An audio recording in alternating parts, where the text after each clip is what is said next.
welcome everyone to this community meeting of Cleveland Police Commission. We are excited to have all of you with us tonight, sharing with us. We have a full agenda this evening, and as outgoing co-chair, I certainly like to welcome you to this meeting. And I'm going to turn it over to co-chair Richard Jackson for his opening remarks, and then we'll proceed further in this meeting on this evening. Commissioner Jackson.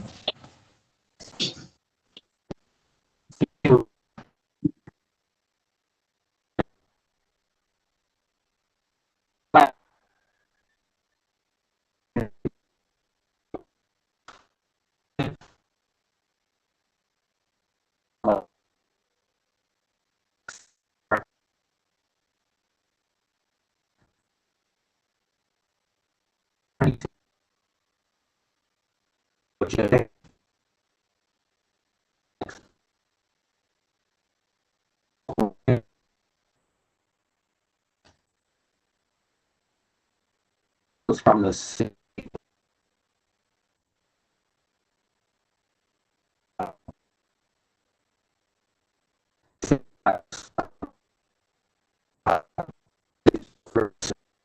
We will definitely make sure that you're heard.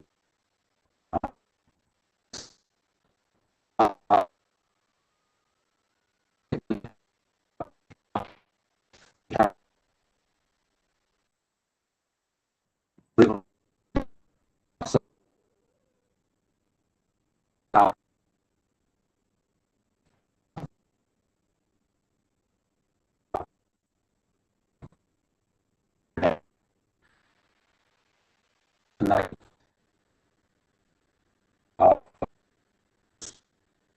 that are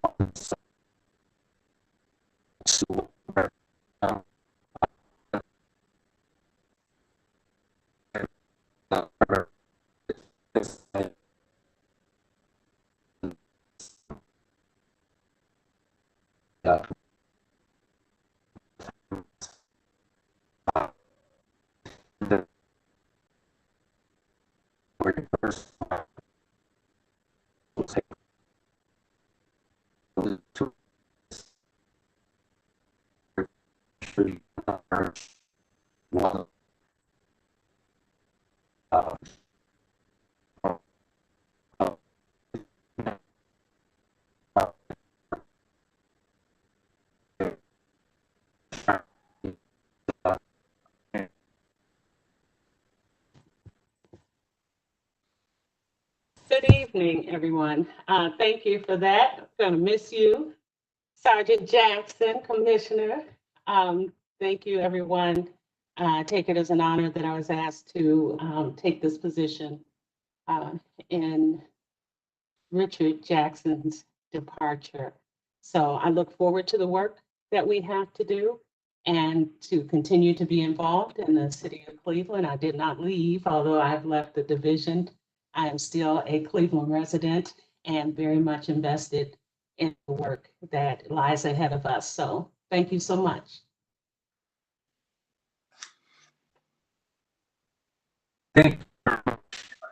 Appreciate it. And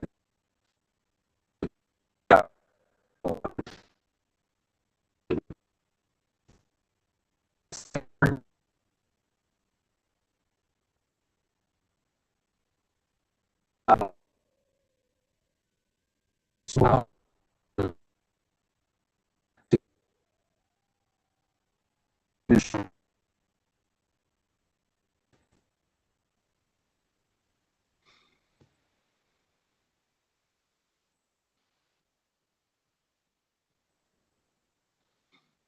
may have some. I don't think. I think Commissioner Maxwell was having some difficulties, so I will go ahead and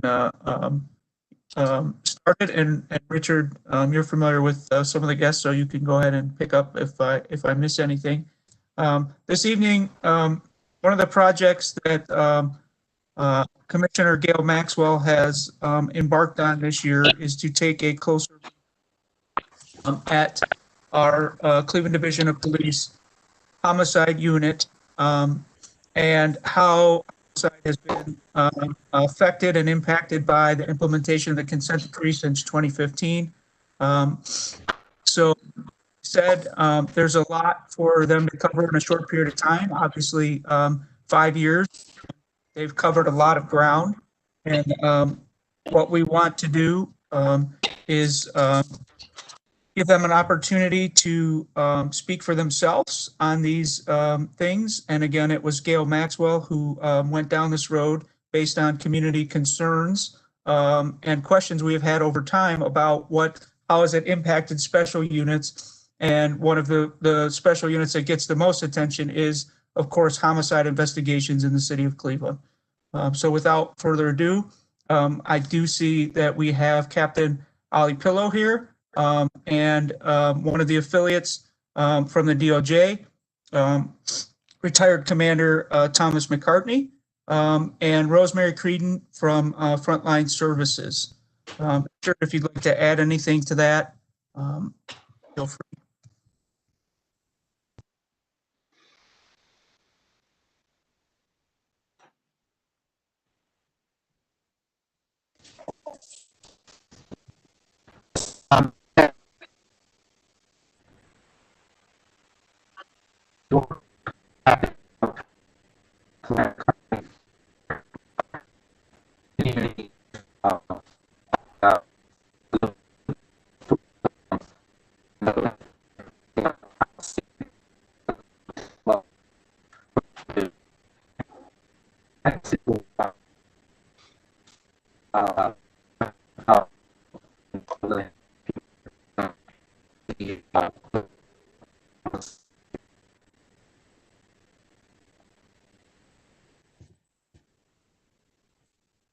Thank you, Rich.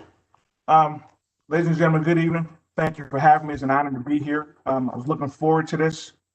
I want to start by saying I'm really happy to be here, and I know that there's a full agenda like you guys discussed earlier.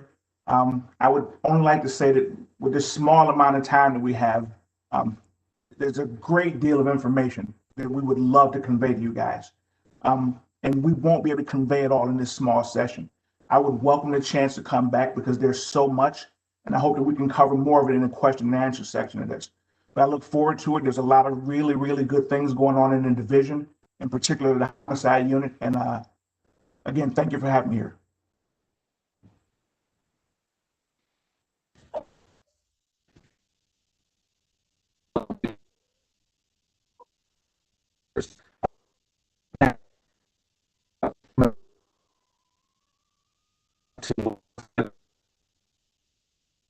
Commander McCartney. Thank you, Rich. Can everybody hear me okay? Yep. So thank you for the invitation to join. And yes, at one time I was a commander. That was in a former life, many moons ago. Today I serve as I work with the division, the U.S. Attorney's Office. And part of my role is to liaison with various communities, community organizations, and the various law enforcement agencies in the 40 counties north of Columbus. As part of the job, I sit on this Cleveland Homicide Review Commission. And I would like tonight to talk a little bit about one of the committees is the Service Providers Committee. Anything to do with the Law Enforcement Committee clearly is in the wheelhouse of the most capable captain, Ali Pillow. And I dare not speak on his behalf or the activities of the Cleveland Division of Police. I believe I was invited on to speak solely about the Homicide Review Commission, and in the microcosm of that, which isn't so micro, is the Service Providers Review Committee. So, Rich, I'm going to kind of bounce the ball over to you and kind of walk us through how you want to do it. I don't know if we want to go for a big long agenda, a big long presentation, or do we just want to framework it and answer questions? So I'm bouncing it over to you, top of the key. And I think the third member of the presenting team is Rosemary. She's on as well, Richard. If you want to give her. And Rosemary is affiliate from Frontline Services who works with the DOJ and the division for victim advocacy and assistance programs, and some other research initiatives that are going on in conjunction with Cleveland Division of Police. So Rosemary, if you are able to unmute yourself, feel free to jump in here. Well, good evening, everyone. It's a pleasure to be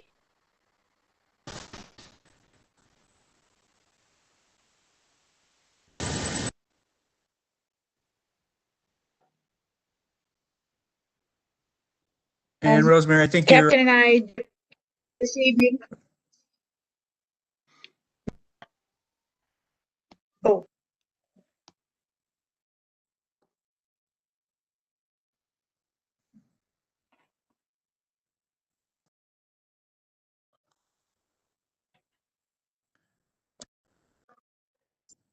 Of trauma services at Frontline Service, and Captain Pillow and I would like to present a PowerPoint presentation that we prepared to discuss the services that we provide in the community and within, and the things that have been going on in the homicide unit. So Captain Pillow, do you think Sarah can put it up for us? Let's get that. We will get that up for you here. Thank you. Thank you very much. Mhm.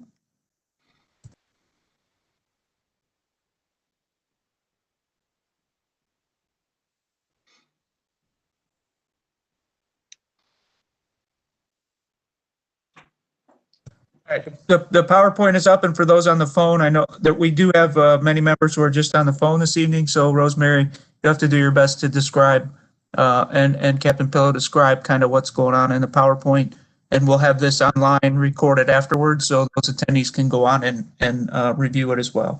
So Certainly. Sarah, maybe we could move to the first slide if you would.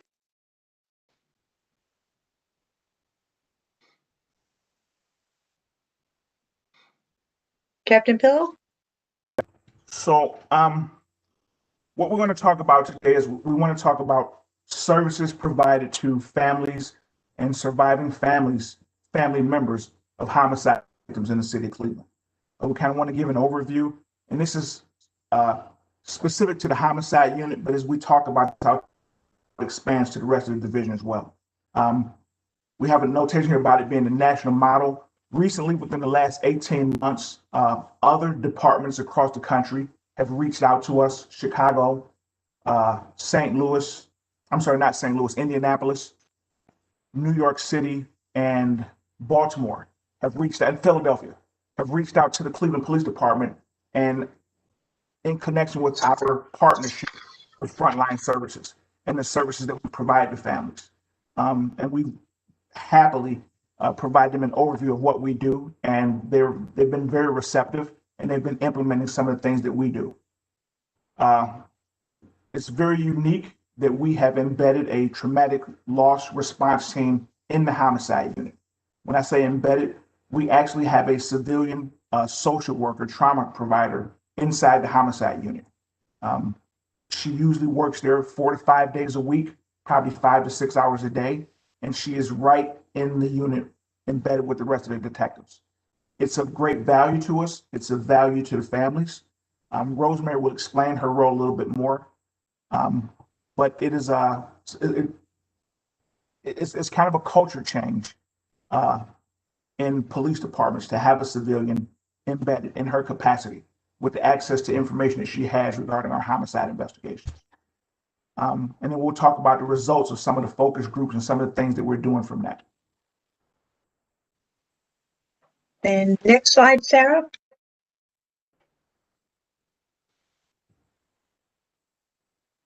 So I just kind of like to give an overview of what the homicide unit consists of right now.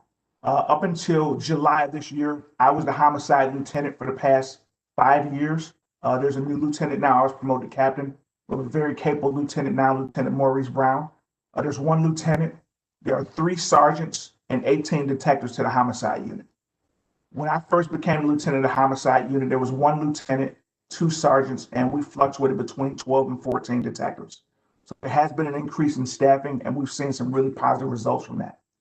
My role, although I'm no longer the lieutenant in charge of the homicide unit, I am the executive officer of the Bureau of Special Investigations. So my role is, as opposed to just overseeing homicide, I have a hand in assisting with sex crimes, child abuse, domestic violence, crime scene, financial crimes, and homicide. The central investigative units that deal specifically with victims. The homicide unit is responsible for investigating homicides, child fatalities, officer-involved shootings or use of deadly force, as well as medical examiner requests. So homicides, typically we see between 130, maybe 135 a year. This year, we sit unfortunately at 175 homicides right now. In terms of traumatic loss response, one of the things that a homicide supervisor or detective is responsible for every homicide that occurs in the city, before we end that investigation, before we end that preliminary investigation, before we go home from responding to that scene, a supervisor or a detective, after notification is made, will contact the traumatic loss response team. We'll provide an overview of what went on, who the next of kin is, who the person of contact is, if there are any dynamic, any special dynamics. Maybe it was a domestic violence related homicide, if there are any language barriers, or if there might be any religious connotations that need to be considered for burial purposes. This is done before every homicide or every family of homicide. It is also done for any family member whose life has been lost as a result of an officer-involved shooting as well. We provide those same services. We do those same services for child fatalities. And again, Rosemary will talk in detail about what they do, but for each one of these cases, it's one of the mandatory things that we do, is we contact traumatic loss response, and we provide them with an overview of what happened, the family's contact information, and if necessary, we'll request an immediate response. And Rosemary, you want to talk about the process? Sure. I think the next slide would be helpful. We can, all right. So, do you want to, Lieutenant, Captain, do you want to talk a little bit more about this next slide, or would you like me to? About Grace's role. Yes. So right now, the individual we have embedded in our homicide unit is Grace Leon. Grace Leon is she herself is a surviving victim of homicide. Her husband was killed in, I believe, 2008. And Grace is embedded in the unit. Grace is a licensed social worker. She's been there since 2015. She probably got there 4 or 5 months before I got there. Grace is a liaison between the families and the detectives, as well as a liaison between the families and the social workers assigned to TLRT. Grace is not the social worker for each one of those families. TLRT assigns these families social workers, but as opposed to having 10 to 15 different social workers calling 12 to 15 or 20 different detectives, Grace is that conduit. They reach out to Grace, and Grace, who's in the office and has access to that information, in turn reaches out to those detectives. For the detectives as well, it works the same way. Detectives might want to know how a family member is doing, how a family is coping with something. Grace is that conduit sometimes. Sometimes we have the best intentions on calling, but unfortunately with the schedules that we have, those calls are not as prompt as we would like them to be all the time. So Grace is a huge help with that. There are a number of programs that we've created over the years to keep these families on our radar. One of the things, the biggest complaint that we've had since I've been in the homicide unit is that there's not enough contact between our detectives and the families. The biggest complaints that we get is that, I didn't receive a phone call and nobody answered. This has been a huge help in parlaying those complaints, as well as some of the other things we've done. We plan a memorial every year in November for families of unsolved homicides. We've been doing it since I've been there in 2015. We invite these families back. As a supervisor, I will go out and review the cases for the families who let us know they're going to be there. And I provide a face-to-face overview or update about the case, as well as answer some of the questions. Grace keeps us aware of death anniversaries, birthdays, and etc. And Grace or the detectives will follow up with those families for triggering dates or triggering moments, and just let the families know that we're thinking about them. And sometimes it's good to have a mental health professional doing that, because that can be very triggering experience sometimes. And the detectives call, and then they're on the phone with a family member who's going through that. Well, it's an easy handoff to Grace, who is a social worker and a professional, to kind of help that family member deal with that. So it's a huge help. I just wanted to say, Captain, a little bit more about the memorial service. I just, so people can understand, we have at our last memorial service, we had standing room only. So these have been very, very well attended, and we have speakers from the community, people who have lost their loved ones. We have a religious person, the chief comes in, speaks to the families, and as Captain said, he prepares. We coming typically, and he's prepared to speak with them to provide updates with their case.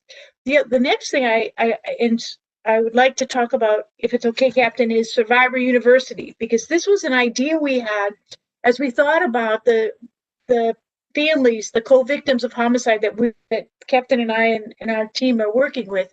We thought about what are the things that are so distressing to them, and how can we help them, be it if they were in the very beginning of their process, in the middle of their process, or had already been through the process, to kind of understand better and to lessen their own anxiety and concerns. And so together, all of us planned this 7-week process where every week we held it at the 3rd District. We had a discussion around a particular role and experience that people have within when they lose a person to homicide. And so the very first night, and correct me if I'm getting this mixed up, but the very first night we had the sergeant come and the lieutenant come to give an overview of the process. And then as the weeks went on, we had the medical examiner come, because one of the biggest issues that people have, because is so prevalent, is the idea of identifying the person who they have lost. And they find it horribly distressing that they're not allowed to go to the medical examiner's office, and identify their loved one. And they're not allowed to do that if the person is identified at the scene.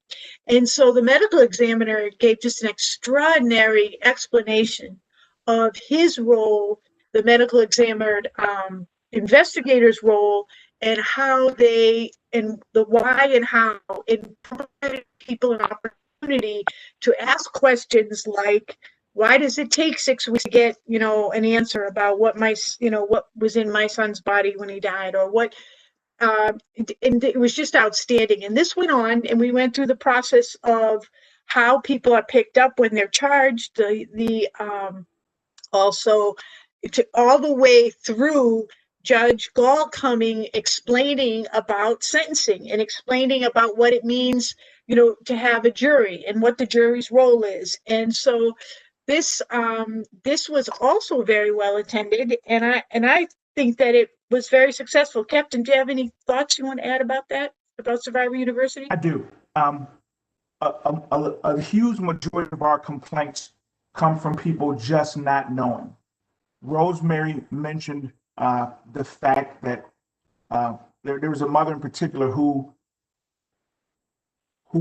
her son had been identified. We knew who he was. There was no need to have someone go down, but that is what resonated with her. And even though we solved the case and everything else, that was the one thing that she kept going back to, is that I was never allowed to go and view my son's body. And it dawned on us, and talk about lessons learned. It dawned upon us that, maybe we didn't do a good enough job explaining it, why that process happens. Maybe the medical examiner's office didn't do a good enough job explaining it. But regardless of what else happened in that investigation, that is what affected her. That is what bothered her. And ultimately, if you're bothered by something, then you're not satisfied with the service. So when we talk about lessons learned, there are a number of things such as that we have to do a better job of explaining to the people. And Survivor University was huge with that. I don't know how many times we get complaints from family members because the criminal process, the judicial process is dragging on so long. They call the homicide unit and they cuss me out because the case has been continued and continued and continued. I have no control over that. But for me just to shrug my shoulders and not explain it is not acceptable. That's some of the things that Survivor University shed a lot of light on.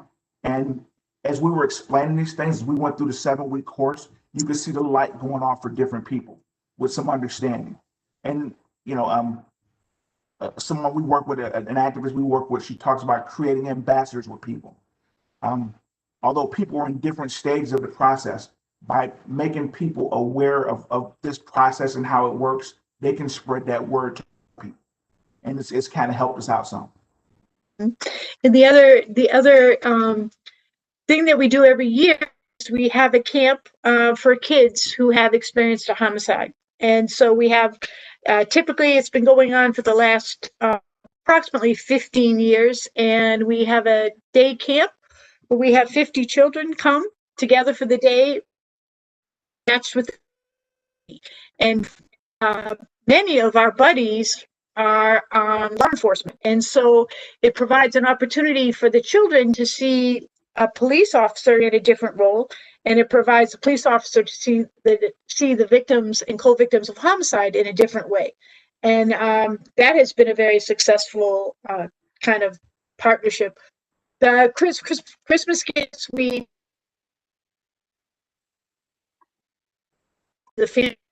co-victims that need them, request them, we seek them out to assist them, and also just to assist with a myriad of things that families have.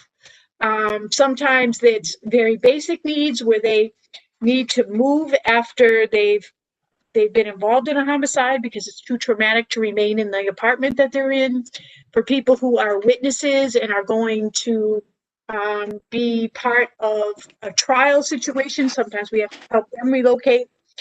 And just a myriad of different, very, very practical assistance. And this kind of assistance begins right from at the point of when people need assistance with burial. So we assist them with victims of crime applications.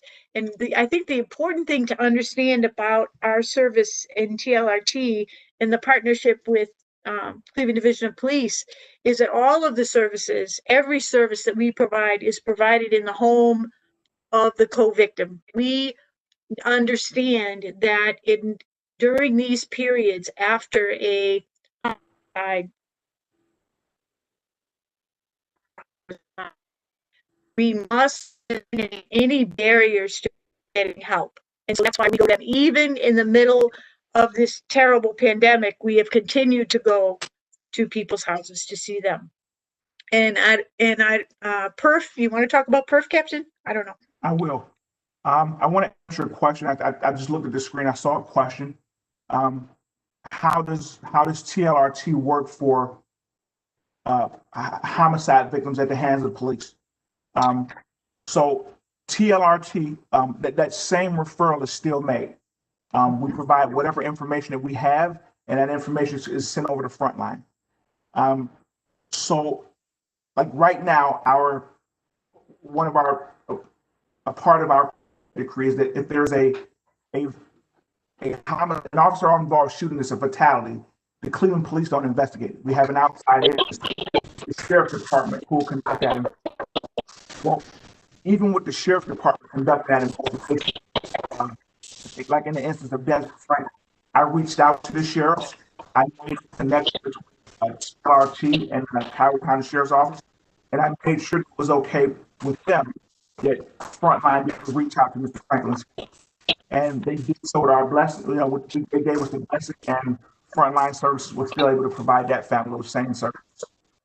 Right. That policy has been in place the entire time that the traumatic loss response team has been in place. We had of shootings with the exact same service that we did for everyone else. One of the things that Rosemary talked about is some years ago, PERF came to the city of Cleveland. They did a review of the homicide unit with how we do things, best practices, and they really took an in-depth look at the homicide unit and how it worked. There were a lot of things they wanted to improve, and a number of those things we have changed.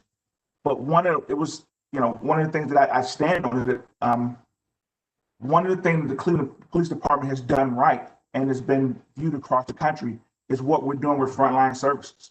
All of these different agencies who've come in and put us under a microscope and looked at things have all been able to look at this process and this system and say, hey, you guys have got this right. And it was very comforting. Again, I just got there in 2015. I was new. I was learning some things. It was not until they came and started reviewing, I didn't even realize how many things we didn't have right. And I didn't realize some of the things that we were doing that was so innovative. So it was eye-opening for me, and there are been a number of things that we've changed. I think we'll take the next slide, please, Sarah. And so so the way, I just thought it might be helpful to just walk through the way it goes. So the first thing that happens is, unfortunately, there's a homicide or a child fatality or a suicide that is being investigated. And so at that point, as Captain said, the detective or the person in charge contacts Frontline. Now, Frontline has a 24-hour response hotline. And the police are very used to calling Frontline because they've been calling Frontline for over 20 years for the Children Who Witness Violence program, for the traumatic loss response team. So we receive referrals from, of course, first and foremost, Cleveland Division of Police. We also receive referrals from the Department of Children and Family Services to assist hospitals and sometimes other police departments within the county. Sometimes the persons will say, and I'll give you an example of one, which one would be, maybe for Division of Children and Family Services. They might say to us, Rosemary, could you send someone? We've got to go out to see the little one that was killed is in custody. We have to go out and see the biological mother. Would you come with us to see the biological mother with the case manager? So that would be, just an example of an immediate response that we have. We are on call in the evening from 5 o'clock until 8 o'clock in the morning. And I can promise you that when called, we go out. It's never been an issue in all the time we've been available. And so because we know that people who have experienced a homicide have been deeply traumatized, and they're also in a state of shock. And so we outreach the family immediately. Within a 24-hour period, we have made contact with the family. And until COVID, we just, when we would get the referral, we would immediately go to the reference home. Now we have to call first just to make sure and see, kind of arrange some things. But the families are contacted no matter what the situation is, no matter what day of week it is or year it is, within a 24-hour period. We call them, we do drive-bys to reach them, we send them letters, we make every effort to assist them immediately. With sometimes it's safety issues with I can't stay here, it's a retaliatory situation, and the detectives will tell us, we're going to try to move this family. Can we move them to a hotel? Can we move them in with a family member who's in a different neighborhood? Sometimes practical support. They need a ride to set up the funeral. They need a ride to identify the child. Maybe it's an unidentified child at the medical examiner's office, things of that nature. And of course, with just emotional support to try to put one foot in front of the other. The case management needs are very complicated with homicides. The legal situation, the criminal situation is often something that we are liaisons with the detectives to try to cut so that they can focus on what they're doing, and we focus on just giving the information that the detectives are comfortable with to the families. And victims of crime compensation. One of the things that we have been very involved in is assisting families in getting the compensation that they are entitled to when they have a violent death in their family. So we'll go on to the next slide. We can. And so just for your own information, what makes up our staff are myself and a manager and 3 crisis intervention specialists, 1 therapist who follows the cases who need therapy. And of course, we have Grace, who's embedded in the unit. And I'm really proud to say that all of the people in our unit are master's prepared, and they are all licensed social workers. So they have completed master's degrees and have completed the licensure for the state of Ohio. Next.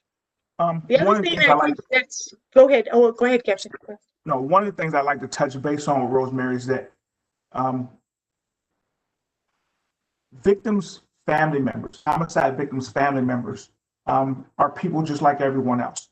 And outside of that actual homicide, those individuals may be experiencing some other personal trauma, whether it be mental health issues, financial issues, substance abuse, a lot of issues that as law enforcement officers, a lot of our detectives are just not prepared to adequately assist. We can direct or redirect to referral services and things like that, but having frontline there is so much more helpful to listen, to give words of encouragement, to provide proper direction, sometimes even see things that we may not see. I can recall once and talking to a family member who was just so distraught. I just saw it as grief, and Grace recognized that the woman was potentially suicidal and made another referral, and sure enough, she was. It was not something that I recognized, but having a professional there that really helped with that. I see another question. Yes, there was a referral made for, I'm sorry. Oh, I'm sorry. Will this program be available also for families and children receiving care? Go ahead. I'm sorry, Rich. I'm sorry. Commissioner,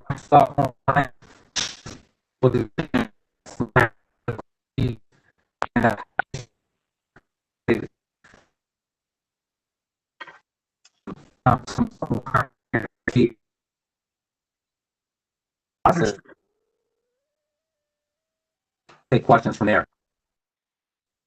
Okay. Sure. Gail?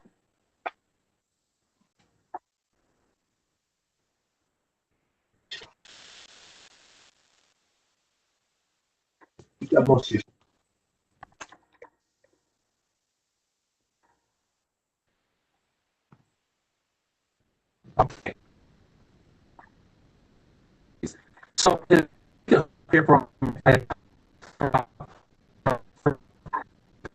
so we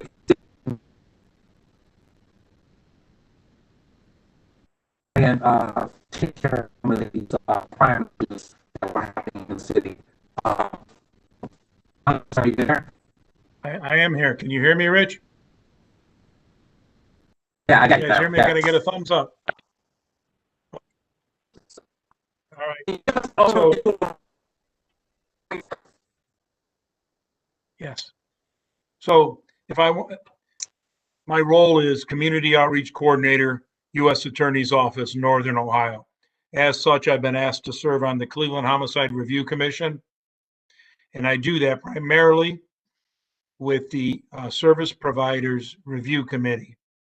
So I could go on at a great detail if anybody wants to, but I believe that the information is so vast.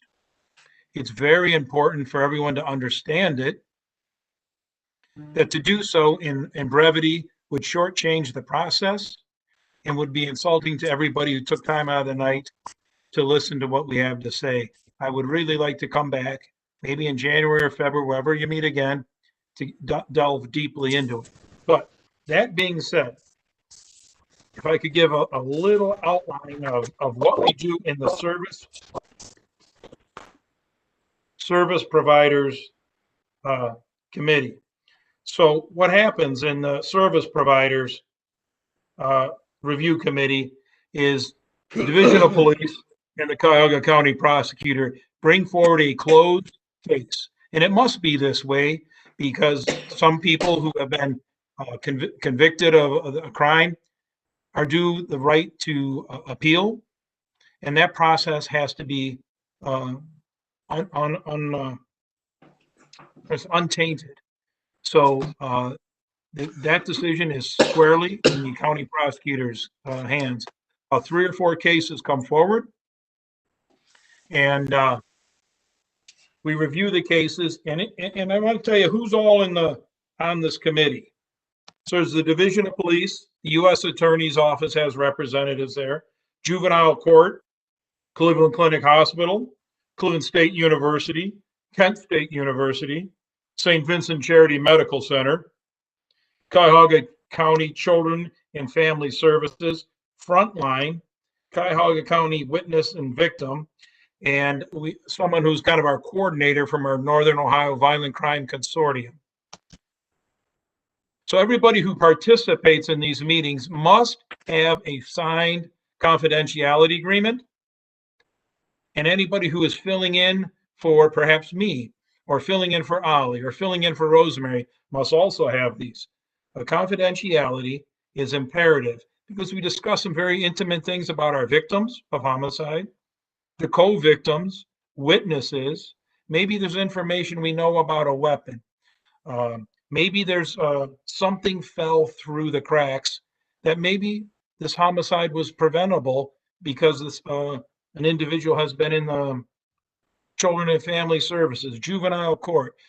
Maybe this individual, this juvenile, maybe didn't get the services they need. And kind of, I want you to all know that the Homicide Review Commission takes at its core that homicides are preventable. Certainly not every one of them. But if we didn't approach with the idea that homicides are preventable, then we would never get anywhere. So a couple of things. It's a process and it's dependent upon everybody's philosophical approach of striving for improvement. Improvement in our practices, meaning our day-to-day efforts in crime fighting, service providing, be it in some form of social agency. In the courts, are the juveniles getting the service, not punishment, service they need? Are the families getting the service they need? Cooperation and collaboration, all agencies that are in the Service Providers Committee meeting room at that time is imperative. I repeat that, cooperation and collaboration. So if one particular representative from agency X, Y, and Z has a problem with agency ABC, those are not discussed at this meeting. That is an offline conversation. And sure, we are always going to have those hiccups. More often than not, they're personality driven. But remember, the goal is cooperation, collaboration from our various agencies that sit on this panel in an effort to reduce homicides. And we reach out to many different agencies, as you saw on the list, or I shouldn't say saw, I apologize. You heard on the academic, Cleveland State and Kent State, to review some approaches we're making, to graph our progress, to see perhaps where we're not meeting the best standards that research tells us. So it's a constant improvement. So if it's constant improvement, there is no end game. Just when we think we're hitting 100%, why aren't we hitting better at it? So it's constant improvement. So it's a living, breathing organization, not dependent on individuals. It's dependent on the organization's commitment. Cleveland Police chose this out of a PSN grant, I believe back in 16, and been going at it, I think about 2019 is when it got rolling. So it's a very robust organization. And There's another facet to it that is yet to be implemented and will be. We're still in our infancy in some respects. The law enforcement review, which Ali Pillow does a tremendous job with Sal Al-Wadawa in sharing, that is a collaboration between various police agencies. And I can't speak to that because I'm no longer a person, in law enforcement directly. I do work for the U.S. Attorney's Office. But so there's that committee, service providers, and then there'll be the community meetings, community review committee. That is yet to be fully implemented, and that is way beyond my pay grade, speaking point, knowledge, whatever you want to call, to talk on, because I don't have a lot of knowledge about that. I can talk intimately about the service providers review. Does that kind of help out? If I can get a yay, nay, questions?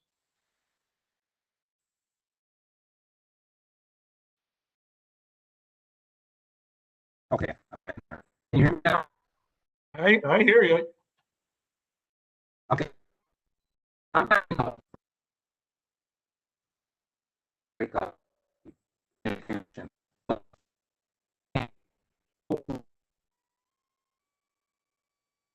I think I sort of cut you off, but we're a little bit pressed for time, and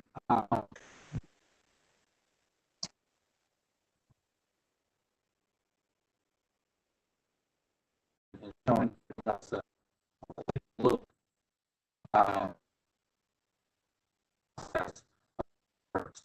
But at this point,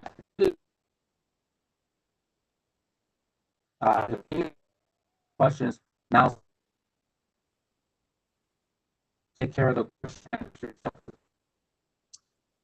Yeah, along with the staff, well, remember to raise your hands if you're on the phone is 3, and if you're on the computer, there is a raise your hand icon next to your name.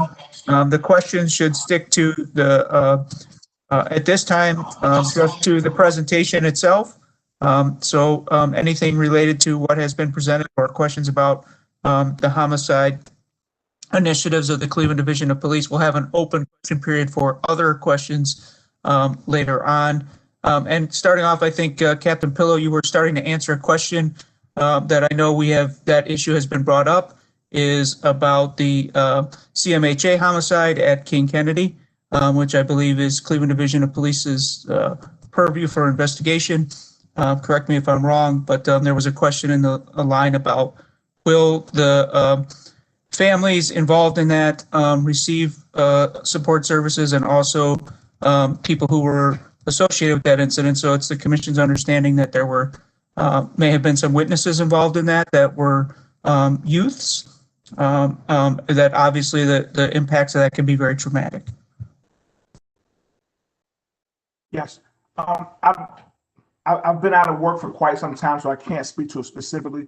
But overall, yes. My response to you would be yes. Whether it be witnesses, victims, or family members, we offer those services to anyone who it is brought to our attention is suffering some trauma from that. There have been several cases where we've provided those services to witnesses. So in our officer-involved shootings, that applies as well. So the answer is yes. Again, I've been off work for about 3 weeks with a surgery, so I can't speak specifically about what has or has not happened yet. I'm not sure, but yes. Paper filing. Okay, just taking a moment to see if we have any participant hand raised here. There was another question about family members on the committee. So there are no family members on the service providers committee or the law enforcement committee. There is a phase in the service providers committee where we are working to get information out to families and see which family would be interested in coming forward to share their experiences or talk about it. But there is Tom McCartney touched on it. There is a third and final portion of the project that is geared toward the community itself. And it is all community based, but COVID-19 is kind of grounded. This is what that has not gotten off the ground yet. But to answer that question, no, there are no families on those committees right now. Captain Pillow, there is another question in the chat. Is asking if you can talk about clearances of homicides in the city. What data can you share about this year and previous years? Previous years, so I've been there since 15. Since I've been there, we've been averaging between 54 to 56% as a solve rate. Last year saw us starting to reap the rewards of some of our the new things we had implemented. And last year we closed out the year at about 69%. Currently from 2019, we're above 70% for the solve rate. And that was due to a number of things. Our homicide review, our increased engagement with the community, our increased engagement within the division. Our homicide review itself lends us to more information sharing. And again, I talk about a change in culture. Historically, information came to the homicide. We kept everything very close to the vest. But within our homicide review, we share a lot of information about the homicides. So, and I don't want to digress, but every month we take 3 homicides so this is December. We'll look at 3 open homicides for the month of November. We will send information out to the 5 detective bureaus, our gang unit, narcotics unit, the ATF, and the FBI, and we will share what we have on those homicides. Persons of interest, victimology, background information, and then we all come together the second Tuesday of every month after everyone had a chance to review that, and we exchange information on that. That has been very, very instrumental in with our solve rate. The solve rate right now, I don't know. It's an ongoing thing with the cases coming. As soon as you close one, there's another one. So I don't have an idea. The last time that I did check, we were at about 50, maybe 51%, but that was probably about a month ago. Captain, we did get a email question prior to the presentation tonight from a community member who wanted to know about task forces that Cleveland Division of Homicide is a part of. We hear a lot about Operation Legend in the news these days. So the question is how are those officers that are participating in the task forces held accountable? And also, are they required to follow the consent decree mandates such as wearing body cams, et cetera, when they are serving on joint task forces such as Operation Legend? So none of our homicide detectives are assigned to Operation Legend. And I don't have the capacity in which I work with Operation Legend is I take open homicide information. If I know these individuals will be working in a certain area, I will provide them an overview of information that we're looking for, maybe a particular suspect or information on something. I might give them background on an open homicide. And if in the event that they make an arrest and some information comes their way, they would have an overview of it. But the particulars of how these task forces work with the multiple agencies, I'm not sure. Our Cleveland police detectives do wear body cameras, but because I'm not a part of those task forces, I'm not sure if there's any memorandum of understandings of how those cameras work. Other agencies, if they don't have body cameras, like our federal partners, I've never seen them utilizing body cameras.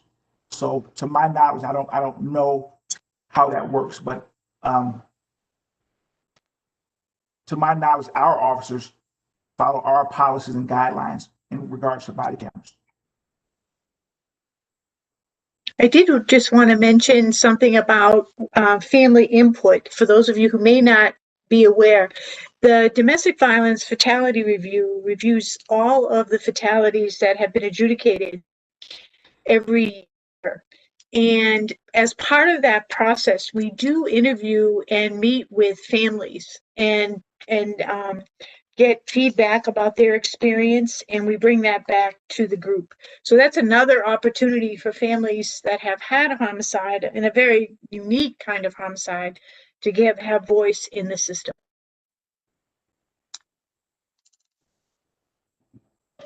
And I just want to recognize that there is an attendee who has a question. That's a caller. I believe the phone number ends in 17.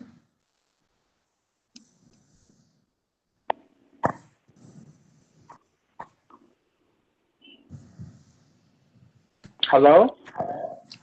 Yes. Can you hear You me? can go. Can you hear me? Yes, I can hear you. Go ahead Oh, with your okay. question. Okay, good. Hey, okay. With the community, with the homicide and stuff, I believe, the community need to work with the policemen. And there's a lot of crime, especially in the black community. I used to live in the black community, and in the black community, no snitching, this and that. And I think, we need to break the code of that. And you got good policemen and you got bad. That's life. But at the same time, you got good cops out there, and you got all these crimes in the communities, and I think it needs to be a better relationship on both ends, with the policemen and with the communities, and my thing is I go around to different communities, and educate the young ones about, obeying the law, you see some, you tell, it's about making the community safer again, and the police can solve a lot of crimes because nobody want to say nothing. Everybody see what's going on, but nobody want to say nothing. And we need to break, the black community really need to break that cycle and come together with the policemen, and the policemen come together with the black community, and it can be more safer, because as long as the black community continue with these behaviors, you giving the bad people more power to mess up the black community. And how the police going to solve things, nobody ain't talking. And my thing is, we all need to come together and educate the communities, period. There's a lot of homicides and killings, it needs to stop. But at the same time, I think it starts within the community itself.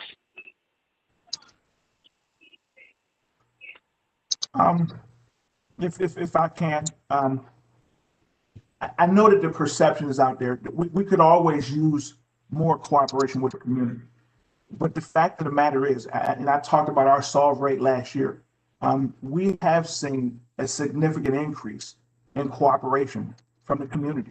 I like to think that that's because of the work that we've put in. Maybe it's the community just saying enough is enough.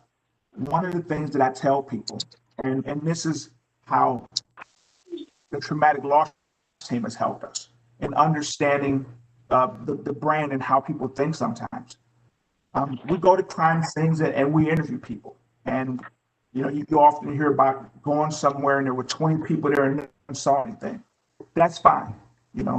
Let's go back the next day and see, let's give these people an opportunity to have processed it, thought about how talking might impact them. Unfortunately, we've seen the threat of retaliation is not a boogeyman. That is not something to just talk about. It is very real. It is so real. In fact, that one of the things that we're doing with the service provider is we are actively exploring obtaining resources and legislation to obtain funding for witness and relocation, because it is such a real factor out there. So some people not telling us, not just because, I'm just not going to tell, but it is something, and I would put it to this committee that I've said it for years. I would like to, at some point in time, be able to go back and talk to individuals who decline to provide information immediately and find out what was their concern or what was their reasoning for not cooperating. And I won't go into it, but I've seen a number of people who've had this information who may have held on to it for years before they finally came and told us. And I'm not asking in a way that I'm pointing the finger, but I would just like to know the mindset and the reasoning behind why, and then maybe we could do something about it. But I have seen an improvement with the information we get. And again, because we go to a scene right away, and, you know, and nobody's told us something, I tell my detectives and I tell the community, go back, give people an opportunity to process it. When we go and knock at doors, if I know that Miss Jones at 322 saw something, I'll start at 316 knocking at doors before I get to Mrs. Jones' door. I'm not going to single Mrs. Jones out and say, hey, I have information that you saw something. As a way to kind of provide a cover for everyone. But there are a number of factors in people not talking to the police. Some of that lies with us, but there's some other social things out there. But we have seen some improvement. And I'd like to think that, you know, one of the ways that we introduce our services to people who are COVID, the homicide detectives have sent us to help you. And I think that sometimes, Captain, might open a little bit of a door too. And there is another question in the chat for Mr. Cransberry. What component is in place that provides an avenue for communication between police and the community? Well, from the homicide unit, there are a number of components. But, you know, again, with COVID, community meetings, we utilize crime stoppers. Some of the programs that we talked about with Survivor University, the memorials for different families. Our community, they call them CEOs, in which we're trying to make an effort to reconnect with the community. And just programs like this, the ability and the willingness and the opportunity to come out and talk about what we're doing and listen to what we're not doing. And I think these opportunities will increase. Unfortunately for us as homicide detectives, by the time we get there, it's the most traumatic thing that's ever happened to someone. And I would love to try and do some things where we could engage with the community more, but this time that I need to be trying to call from 2018 and 17. So we try to have a better rapport with those families that we keep contact, but there are a number of venues that we're utilizing trying to communicate with the community. And again, I'm an investigator. I've been in, whether it's narcotics or homicide, I've not been in a uniform or patrol officer for quite some time. So a lot of what I've been doing in my career is investigative. Either coming after the fact or trying to prevent some things. But there are a number of things that are out there, and I'm probably not the best person to speak to those.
Thank you, Rich.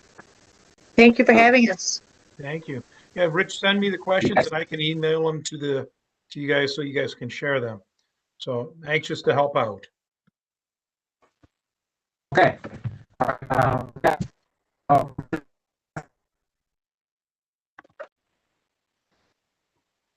We have some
Gordon may have gone off the line. He was only available for a short period this evening. So, Richard, you may want to move forward with the agenda.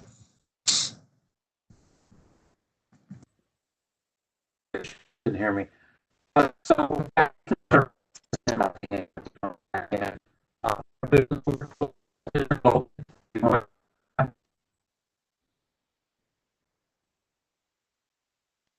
Yes, I am. Hold on. Good evening, everyone. Thank you for joining us tonight. I am excited to be in front of you again. I know that this has been different, doing everything via video, but hopefully you still feel engaged and connected to the work that we are doing. So with the Accountability Committee in 2019, we really started with focusing on training, and we had a training consultant come in and facilitate some research as well as engage in some community forums, which many of you attended and participated in. What we're looking forward to in 2021 is really trying to utilize that final report to help guide the work. Honey, if you could mute your phone, Rosemary. Oh, I'm so sorry. That's okay. What we're hoping to do is to utilize that final report from the training consultant to really help guide the work that we do in terms of assessing training, engaging citizens in the process of evaluating training, and then, of course, working with the CDP to continue our efforts to really collaborate on what we think are best practices and what can move the work forward. Because I think we all have a common goal of truly implementing training that's going to have tangible and sustainable impact in the community, where community members feel like, okay, that training has served a purpose. We're also going to be looking at a couple of additional items, and that will be released in 2021 once we have our committee meeting. So we will resume committee meetings for our committee in January on the 1st and 3rd Mondays of the month. You will see some Facebook website advertisement about that. If you're interested in joining the Accountability Committee, please email me at llogan@clecpc.org. I would welcome any engagement whatsoever. The purpose of accountability is simply to make sure that we as civilians and police officers are working together to fulfill the mandates of the consent decree. So if you have any questions, reach out to me, and I hope if I don't see you or speak with you, that you have a wonderful holiday season and a fantastic new year.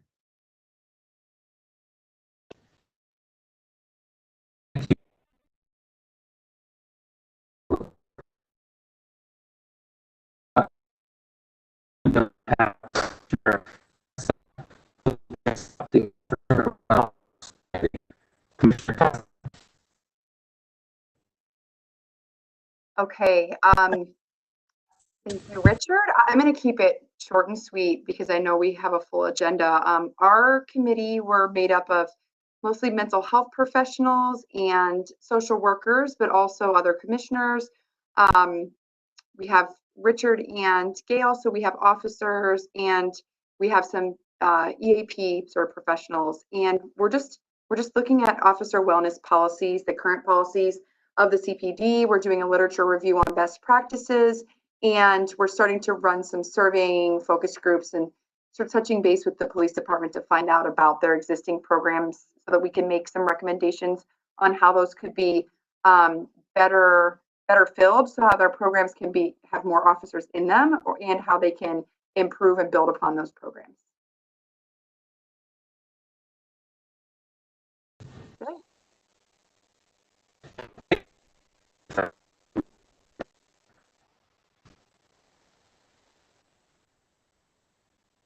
Commissioner Maxwell. Problems today.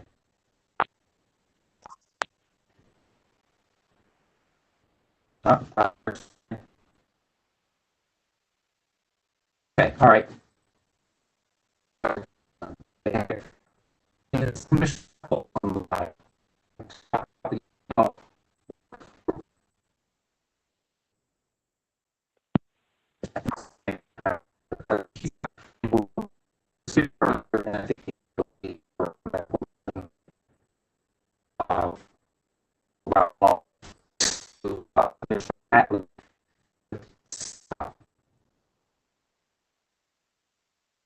Yes, good evening, and thank you all for joining us. And I just have a brief report as well.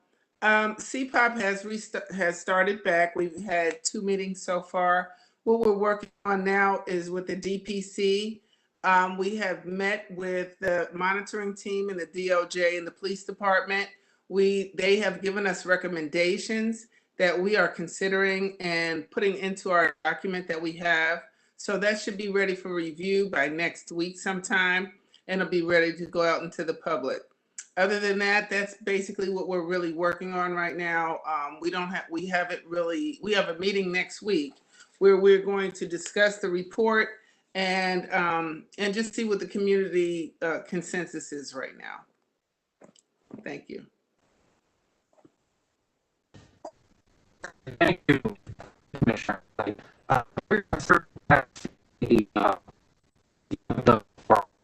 I believe as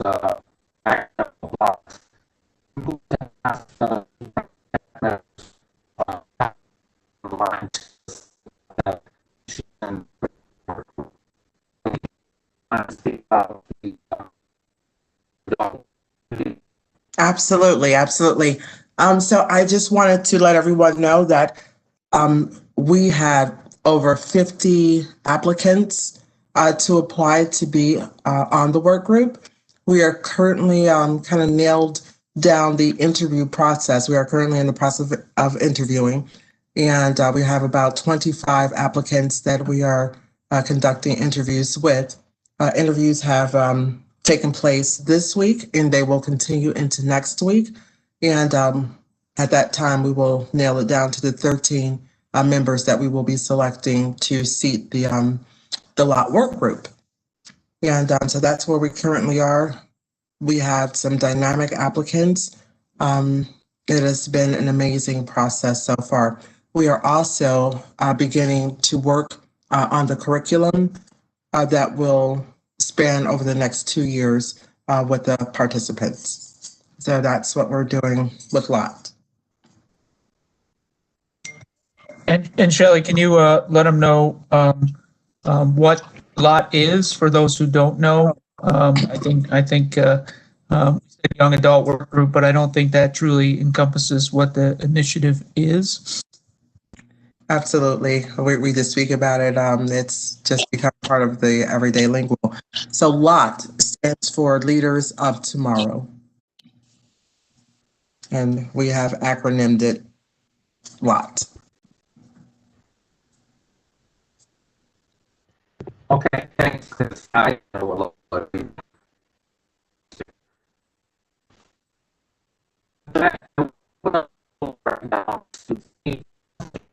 For comments from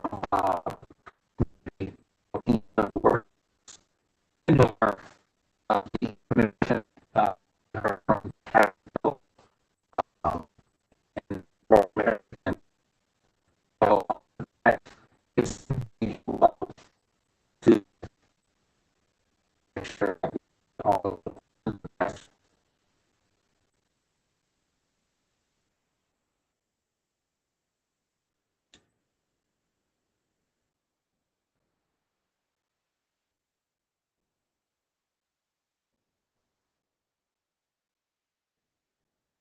sorry, slow. I'm sorry, Richard. I just had a phone call. Can you tell me what you need? Yeah, so we're at the question and answer.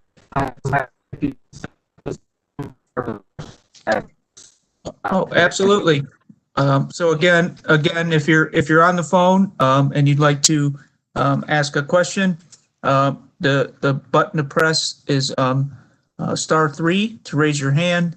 If you're on the computer, there is a icon that looks like a hand to raise your hand, and you'll go in the queue.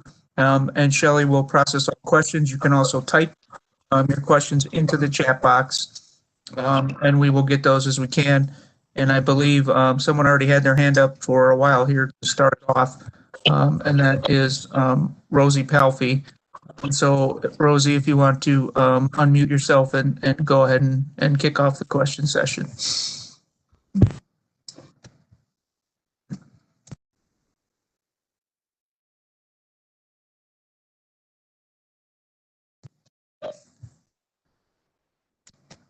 See if give her a second here. Rosie, are you still on the line with your hand up there? It's *6 to unmute on your phone.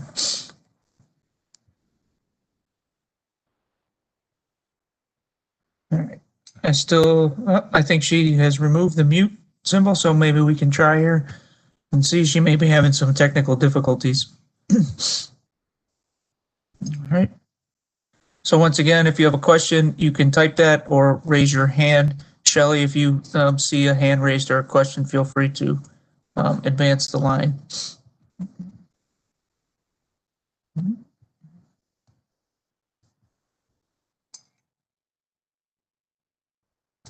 All right.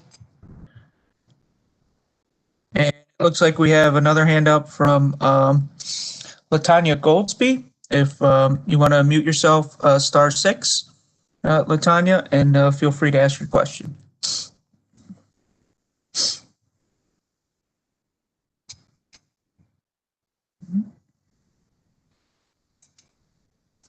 Looks like you're unmuted, so let's see here. Hello. We hear you. Okay, thank you. Hi, as Jason stated, my name is Latanya Goldsby. I'm here as part of a group of more than 900 concerned Cleveland community members in the group called Operation Relentless Pursuit, Operation Legend. I would like to address the influx of 25 federal officers to join the FBI and the DEA, the ATF, and the U.S. Marshal Services, and the hiring of 30 additional officers by the Cleveland Division of Police. These hires come as a result of the $8 million federal grant approved by City Council September 9th of this year for Operation, for short, we'll say ORP and OL.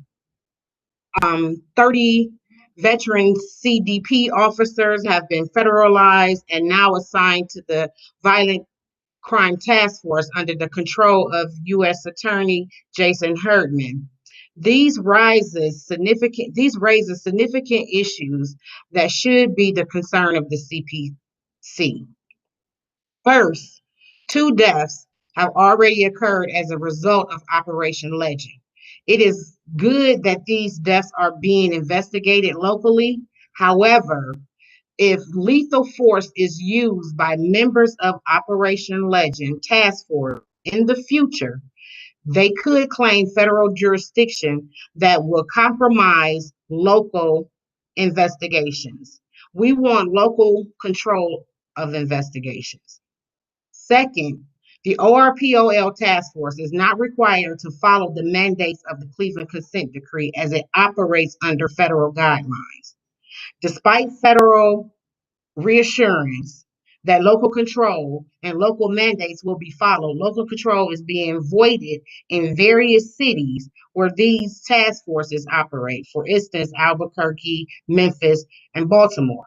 If the city of Cleveland and the county are truly interested in transparency and regaining public trust, then the legend-funded police must adapt all the mandates of our current consent decree. What good is the consent decree mandate for the City of Cleveland Police when other law enforcement agencies who operate within the City of Cleveland are not required to follow its mandate?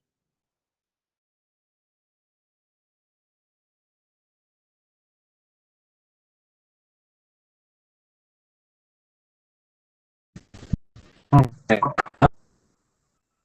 Question.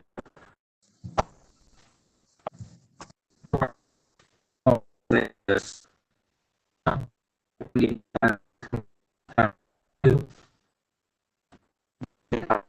Well, this.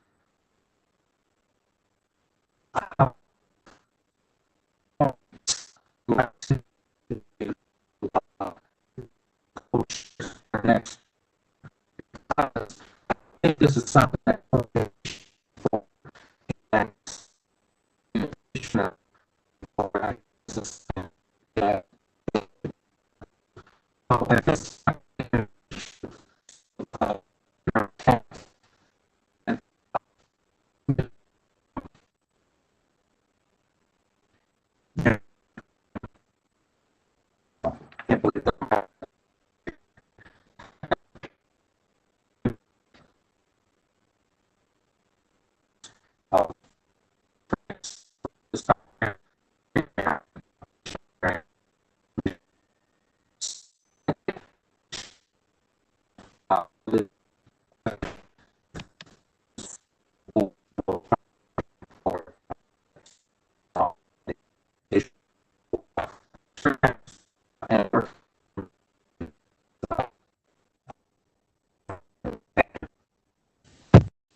Good evening, Commissioner Jackson. We're just hearing about it now. There are quite a few things that we want to take a look at, especially letting the residents know that we exist. I don't think enough of them do know. So these things and a lot of other things that are coming about, we will be working on. I'm a new commissioner, and I have found out more this past year on what has been done and what we need to continue doing. So I'm hoping that we will be able to continue the dialogue.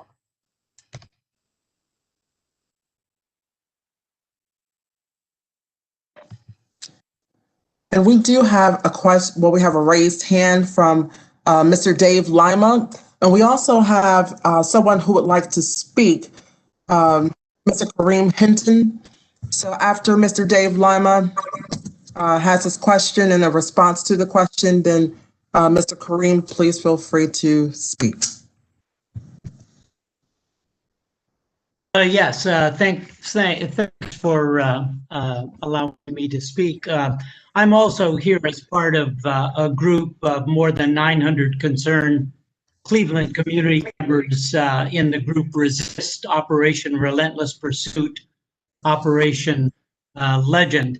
And following up on what LaTanya spoke to, I want to call attention to what this $8 million grant will buy besides 30 new police hires. And that is surveillance technologies used in so-called predictive policing. We're talking about automated license plate readers, cell site simulators used to locate cell phones, drones, surveillance cameras, biometric devices that can read faces, irises, and tattoos, gunshot detection systems, and X-ray technology that can actually see through buildings, and of course, the sophisticated software that analyzes all this data to give officers real-time information. The so-called intelligent devices for predictive policing and the algorithms used to interpret data from them have been shown to reproduce racial bias against Black and brown people and will only lead to more racial profiling of innocent community members. They lead to an illegal intrusion of the state into the privacy of our homes, cars, yards, and conversations. They lead to tracking of our freedom of movement and freedom of speech, and their intrusion in those places constitutes, in my opinion, a violation of Fourth Amendment protections against unreasonable search. We all know that Black, brown, and immigrant communities in Cleveland are already overly surveilled and unfairly targeted by our police. We do not want police, federal or local, to have blanket rights to use such dark technological superpowers with no concern for our privacy, safety, or rights. Cleveland already has a federally funded real-time crime center that uses such tools, and we have indication that we will see a huge expansion of surveillance as a result of the city's adoption of Operation Legend. And finally, I want to say that I want to return to the core values of what policing is supposed to produce, and that is public safety. We know that the roots of crime lay with socioeconomic problems. Over-policing as a response to crime in under-resourced neighborhoods only leads to the criminalization of many non-violent human behaviors, behaviors that are not harmful to others or to society. And these quality of life arrests target poor, Black, and brown people just trying to live in difficult situations. We should be responding with our city's problems with care work, not violence work. When underlying socioeconomic issues that are largely responsible for crime are not addressed, the default has been for our leadership to call for additional police and tougher tactics from Chief Williams. Cleveland already has a disproportionately large police department, 37 officers for every 10,000 people in Cleveland, while the national average for a city the size of Cleveland is just 19. We have clearly not been able to, and will never be able to, police ourselves out of Cleveland's problems. Our problems are economic and must be solved in that ester. We do not want the impacts of Operation Legend in our community. Thank you.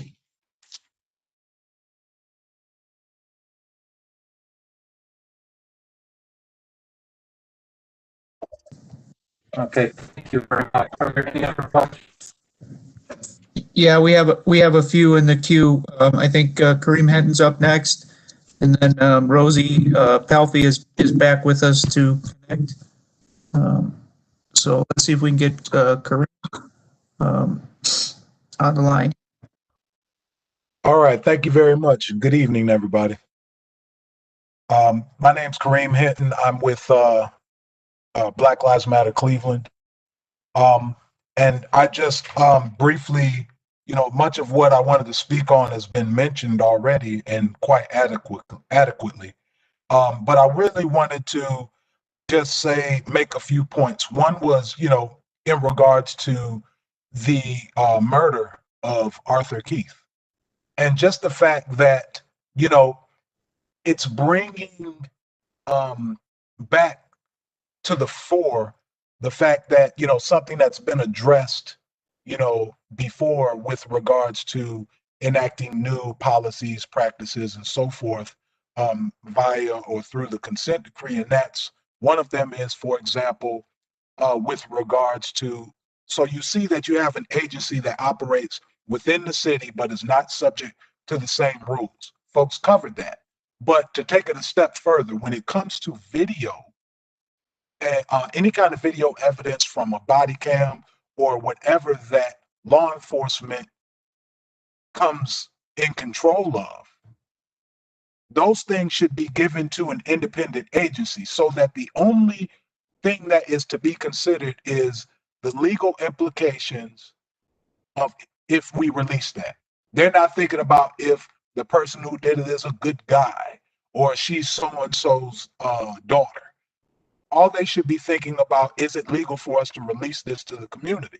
So now they're sitting on video in the case of Arthur Keith, and you know, it's just quite distressing, and that's not what transparency is about, and it's not what and that's not going to bring about any kind of trust that folks I think are disingenuously working towards, because these things don't generate trust when we don't have access to information. We give them opportunities to try to make their story up, or and things of that nature. But I don't want to just harp on that. I also want to bring up the like, I'm hoping that you guys would make some substantive changes and some rules regarding that.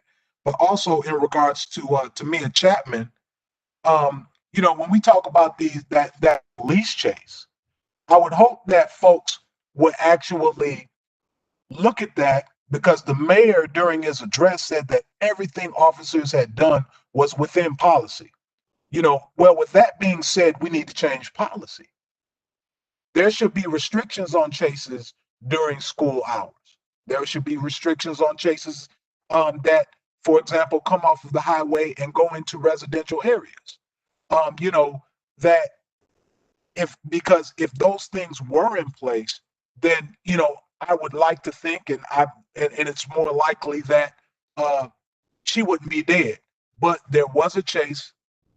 There was a chase that ensued, and so and it was, I just think that those things should be considered. But lastly, I just really want to cover, and then I'll hand over the mic. It's just that I think that certain things, it would be great if certain things were put into place that helped us to, I guess, have a better pick of the litter when it comes to the folks that get these special assignments, like detectives, or like the individuals that are over training some of the officers that are coming in, or officers that are here but need to undergo more training. And right now, as it stands, I understand, like, the chief makes those assignments, and in looking at the chief making assignments of officers like, I believe his name's J.P. Miller, who had outbursts about the Black Shield Police Agency and its existence, but this is the person over diversity training. I mean, if he's over that, then he understands why the Black Shield Police Organization should be it even exists right now. But the fact that he showed such frustrations against that agency, it's quite telling. He's not the guy for that job. But the chief was okay with that. Well, the chief was okay with allowing somebody like Steve Loomis to be a homicide detective when he showed and has consistently shown not only disdain for the Black community, referring to many of us as the dregs of society, but also he's the same person that when he was touring a school and he saw that a student during Black History Month made a picture of Malcolm X, and he pointed to that as a problem that exists within our community, that our children idolize or look at people like that as icons. So that shows that he's lacking. So how is somebody who has such a disdain for us going to be someone who we can have confidence when they're investigating, the murders of people like us? So, I just like, these points just need to be made. When these people do certain things, it needs to be a lot easier to be able to get rid of them when they show you these signs. But for us to just ignore these signs and then they go out and they kill somebody, I mean, unfortunately, we're seeing this around the country. When these officers kill somebody or they do something that is so wrong, even other officers say it. They say, well, he was showing the signs. We knew that was bound to happen. And I just think that, we're missing the mark. We're missing opportunities to make any kind of real change. And I think just continuously placing the onus on the community regarding certain changes, is wrong. When they say community, I heard that person earlier, I was biting my upper lip on that one, talking about the community needed to make some changes and needed to start working with the police and telling this and telling that. Well, the trust needs to be had first. And once the trust is restored, then maybe we can get to that point. But I know that the trust won't be restored until it's a regular practice that law enforcement are outing other members of law enforcement. So, that's a double-edged sword and a two-way street. And I'm going to yield my time. I appreciate everybody for listening. Thank you. Thank you.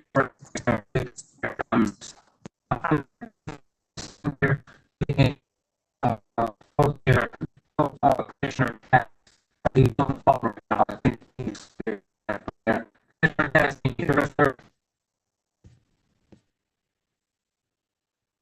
we can't.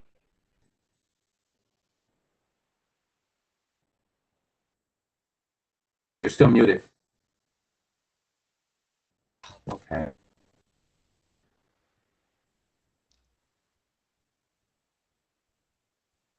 No.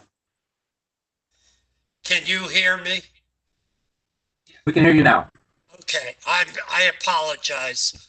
I always have trouble with WebEx when we're on there. Along with Victoria Marion, whom you have just met, I will be the second co-chair, and we will pursue everything that Dave and Kareem have mentioned here tonight. This is our goal for 2021. The consent decree is determined to produce bias-free policing in the city of Cleveland. I personally don't think it's done a very good job heading in that direction. The consent decree to this date has created some policies, but it hasn't changed hearts and minds. So I want to promise you all that the police commission will continue to work on these subjects and will also pursue the ones raised by Dave Lima and Kareem Henton. Thank you.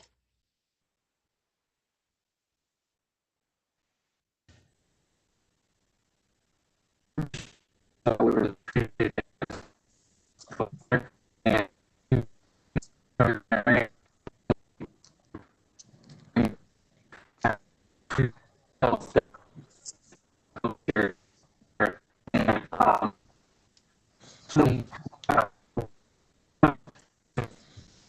questions or comments, please form all the effective a later time. Next step, I will do again.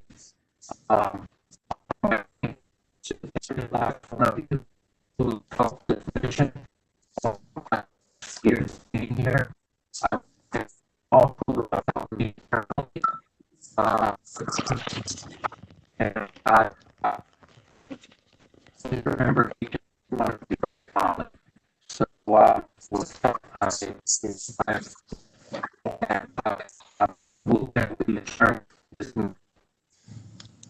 Sergeant Jackson, before we adjourn the meeting, members of the monitoring team had to leave the call early, but they wanted me to express that their deepest gratitude and their most sincere thanks for your unswerving dedication, commitment, and service to the CPC and indeed to the city of Cleveland. We all believe that you've truly been an inspiration, and we look forward to seeing the great things that you will accomplish in the future. Much. I really.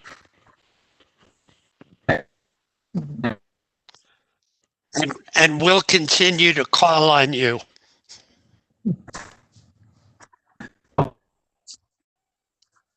No.